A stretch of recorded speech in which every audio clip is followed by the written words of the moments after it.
Peristiwa Isra Mi'raj Nabi Muhammad Sallallahu Alaihi Wasallam.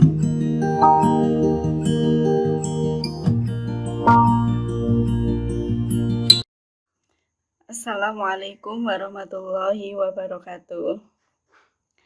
Alhamdulillah, pada kesempatan yang berbahagia ini kita masih diberi kesempatan oleh Allah Subhanahu wa Ta'ala untuk beribadah di bulan Rajab yang mulia ini. Pada kesempatan ini, kita kembali memperingati peristiwa besar dan istimewa, yaitu peringatan Isra Mi'raj Nabi Muhammad Sallallahu Alaihi Wasallam. Apa yaitu Isra Mi'raj? Isra Mi'raj adalah peristiwa yang agung, yaitu Allah Subhanahu wa Ta'ala memberikan keistimewaan kepada Nabi Muhammad Sallallahu Alaihi Wasallam untuk melakukan perjalanan mulia bersama dengan malaikat Jibril, yaitu mulai dari Masjidil Haram Mekah menuju Masjidil Aqsa Palestina. Kemudian dilanjutkan dari Masjidil Aqsa menuju Sidratil Muntaha untuk menghadap Allah Subhanahu wa Ta'ala, Sang Pencipta alam semesta. Sebagaimana firman Allah Subhanahu wa Ta'ala dalam surat Al-Isra ayat 1. Maha suci Allah yang telah menjalankan hamba-Nya pada suatu malam dari Masjidil Haram menuju Masjidil Aqsa yang telah kami berkahi sekelilingnya, agar kami perlihatkan kepadanya sebagian dari tanda-tanda kebesaran kami. Sesungguhnya Dia adalah Maha mendengar lagi Maha melihat. Intisari Isra Mi'raj adalah suatu ketika Nabi berada di dalam suatu tempat. Datanglah malaikat Jibril untuk mengeluarkan hati Nabi dan mensucikannya. Kemudian hati Nabi dikembalikan sebagaimana semula. Setelah itu, Nabi melakukan perjalanan Isra Mi'raj dengan mengendarai buraq. Buraq adalah kendaraan yang sebelumnya pernah dikendarai oleh Nabi Isa alaihissalam. Kemudian, Nabi diantar oleh malaikat Jibril hingga langit dunia. Kemudian, terdapat pertanyaan setelah sampai di langit dunia. Siapa ini, wahai Jibril? Kemudian Jibril menjawab, ini adalah Nabi Muhammad Sallallahu Alaihi Wasallam. Selamat datang, wahai Muhammad. Sungguh, sebaik-baiknya orang yang berkunjung adalah engkau, wahai Nabi.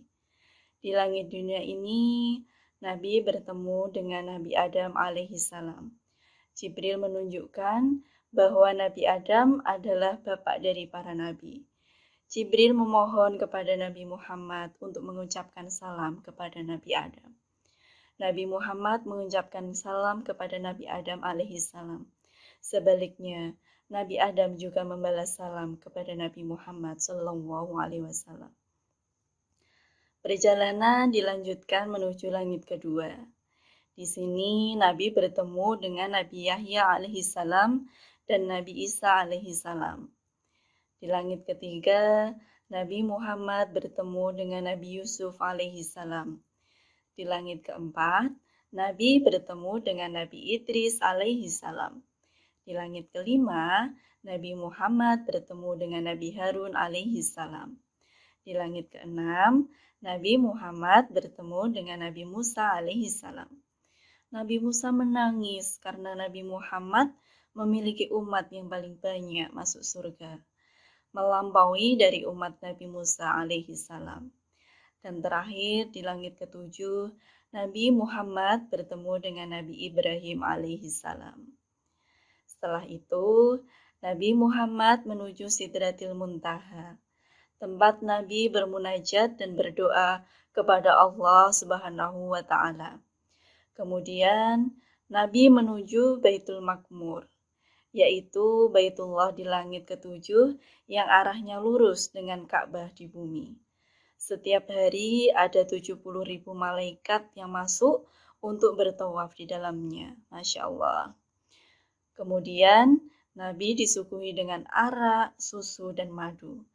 Nabi Muhammad disuruh untuk memilihnya.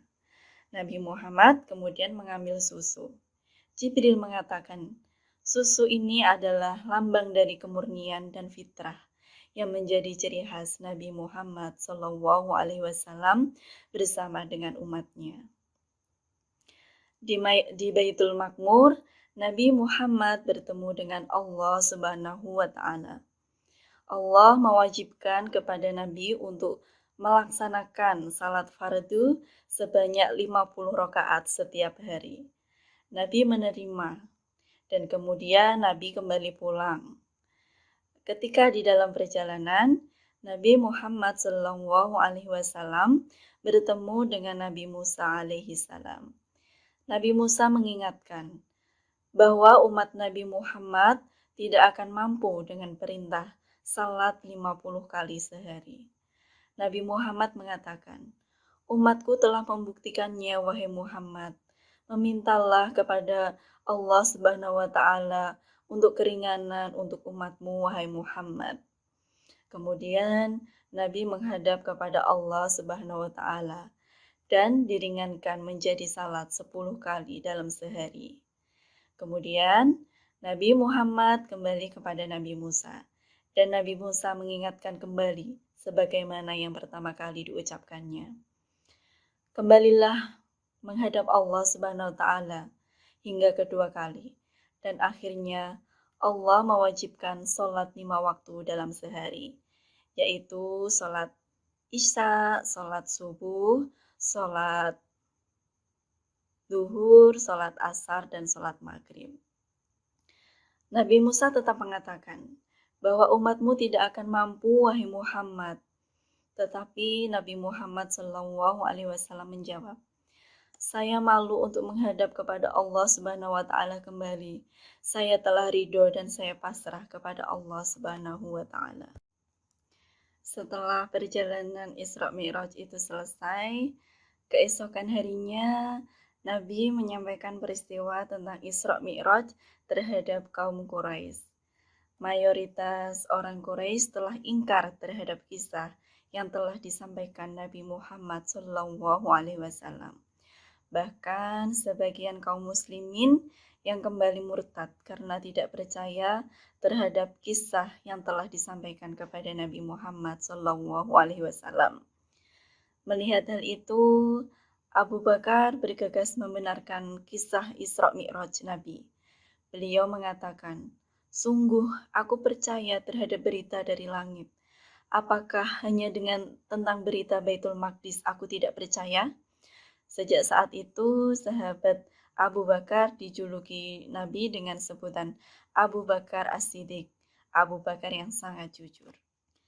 Apa pelajaran yang dapat kita ambil dari peristiwa Isra Mi'raj adalah yang pertama, Isra Mi'raj adalah peristiwa yang mulia dan peristiwa yang sangat istimewa dari Allah Subhanahu wa Ta'ala kepada hamba-Nya tercinta, yaitu Nabi Muhammad Sallallahu Alaihi Wasallam.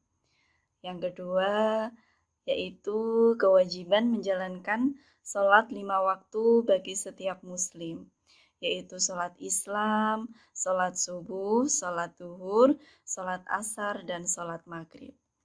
Yang ketiga, Isra Mi'raj adalah mukjizat Nabi Muhammad SAW dengan perjalanan beliau dari Masjidil Aqsa menuju Sidratil Muntaha. Yang keempat adalah dalam perjalanan Isra Mi'raj terdapat penyebutan 2 masjid umat Islam, yaitu Masjidil Haram dan Masjidil Aqsa. Hal tersebut memberikan pelajaran bagi kita bahwa Masjidil Aqsa adalah bagian dari tempat suci umat Islam. Membela Masjidil Aqsa dan sekelilingnya sama saja dengan membela agama Islam. Maka wajib bagi tiap muslim sesuai dengan kemampuannya masing-masing untuk selalu berjuang dan berkorban untuk kemerdekaan dan keselamatan Masjidil Aqsa Palestina. Baik itu dari doa dan dukungan sandang pangan maupun dengan harta.